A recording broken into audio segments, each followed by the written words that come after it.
a sneaky look at each other. When you start to read a book, do your elbows try to run amok, then there's nothing that I can do for you. Oh, there's nothing that I can do for you. No, there's nothing that I can do for you. But if you want to, really want to know, then your eyebrows. Hey everyone, Dom here. Just doing something quick today. Just because I feel inspired by this record and I've been playing it so much, and it's probably time to file it away. As much as I know some people take issue with that, like you're never going to listen to it again. But I mean, I've listened to this, boy, since I got it in May or June. I don't know, 10 plus times. I'm talking about a record that was very new to me at the beginning of the year. Pete Dello and Friends, Into Your Ears. Now, this is one of two original pressings. I say two as in it was released in the UK, it was an English artist, and Australia. This is the Australian pressing on the Panther, a sort of small indie, I believe. I forgot to look into Nepantha, but Australia. I was able to get that here in the US from Mark Treehouse, a seller that some of you will know. Crazy Jimmy knows that one.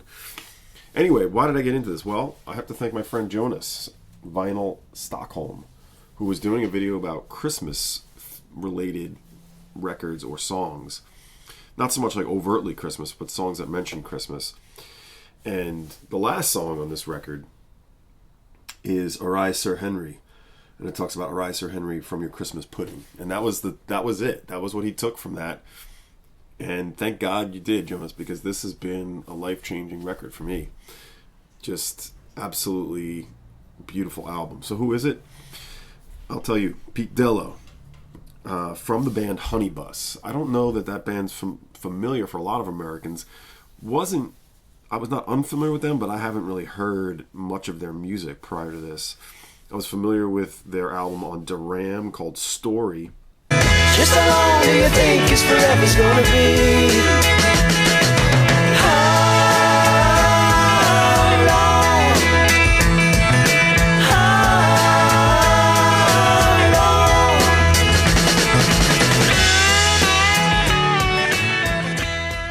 For it. They're actually had a pretty big hit in the UK in 1967. They were sort of like Honey Bus, Baroque pop, sort of a bit of a freak beat. I wouldn't call it freak beat, more of a Baroque pop, I guess. Light psychedelic influence, less than psychedelic. But I Can't Let Maggie Go was their first single and their hit. And they ended up doing a whole bunch for Duram, as I'm looking at it now, from 67 to 69, about 8 singles or so. I don't know if any of them other ones were hits or anything, but if you're English, you're probably well aware of Pete Dello, or you're probably well aware of Honey Bus.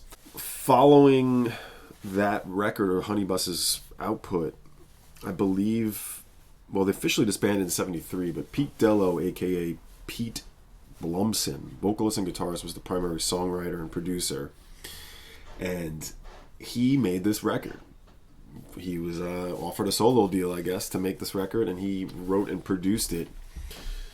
All compositions by Pete Dello, with some production and arrangement by Ray Kane. And this is a Roger Dean cover, for all of you keeping track at home, as you might probably guess. There's the lyrics, and here's the full. What a cool sleeve. Very delicate sleeve. It's similar to the UK sleeve, I'm pretty sure. Sort of light, light stock here. But held up pretty well. The record's in great shape. I did really well on this one, thankfully. Not a cheap one. There are reissues, so, I'll tell you about the reissues later. So what about this? So essentially, what you have here is an orchestral pop record similar to the Kinks' Village Green Preservation Society, Odessey and Oracle by the Zombies, which I think this is better than that, and I'm a big fan of Odessey and Oracle. This is right up there with Village Green for me, which is a top record, which is right behind me. And you just have some of the most amazing string arrangements on this. Just completely pull you right in. And some great songwriting. And it's definitely a Kinks sort of feel in sort of Dello's voice, and very English record. A song that really pulled me in. I went to stream this after Jonas did this in his video, which I'll link to below, as I said, was It's the Way. It's the third from last song on the album. And something about that song felt timeless. Something about the guitar line, the descending and ascending guitar line, and the string section in it, just... Ain't the way you always seem to wake a half hour late, and in the rush my eggs are always broken on the plate. It ain't the way you make me wait, Kate. It's the way you say how'd you do in the morning.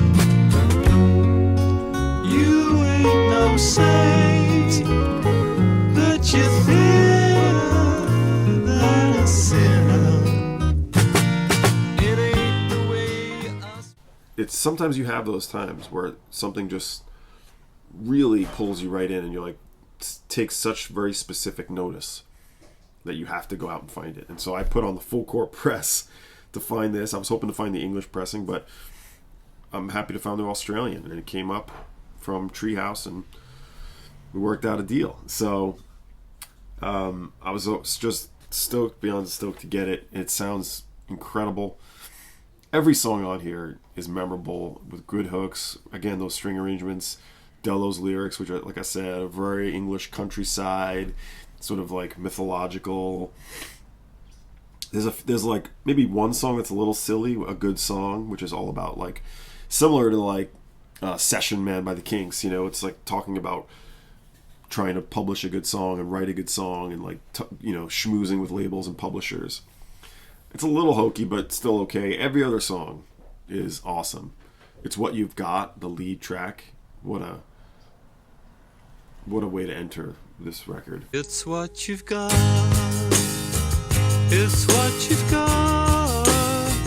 It's what you've got. It's what you've got. True love is. True love is.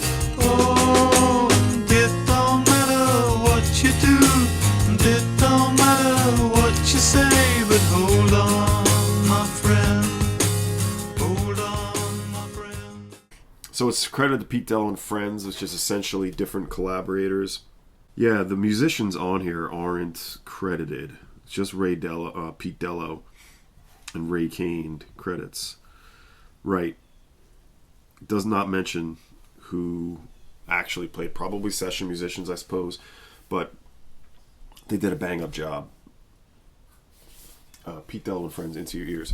Now, I do want the Honey Bus record, and there's a story, which is not as hard to get as this, and a second album, Recital, that was only released in test pressing, which is one of the rarest English records, bar none.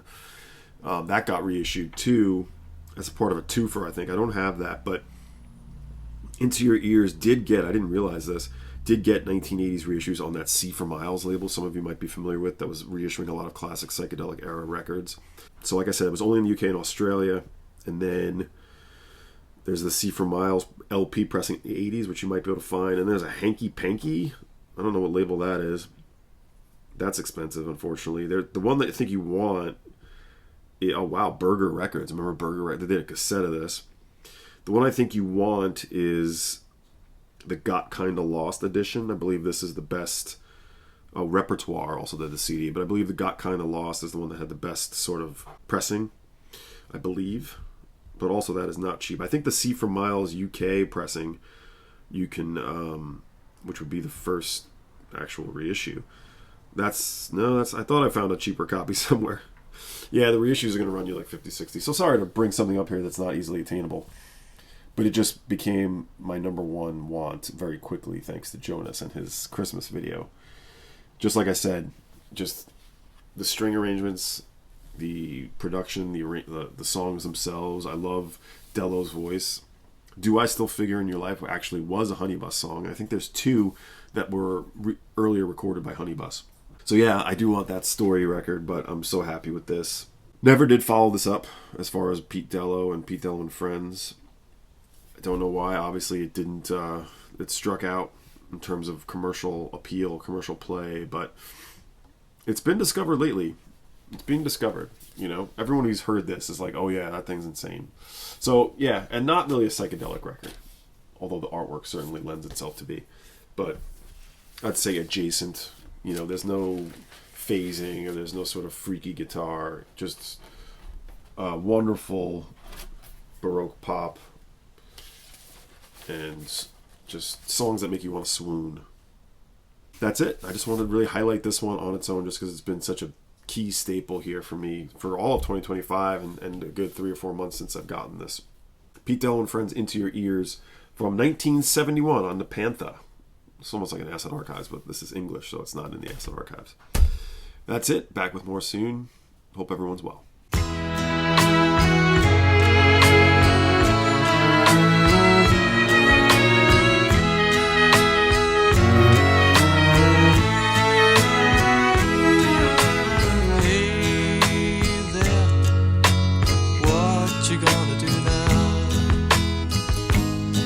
Yourself some new friends, knocking around with all those white people.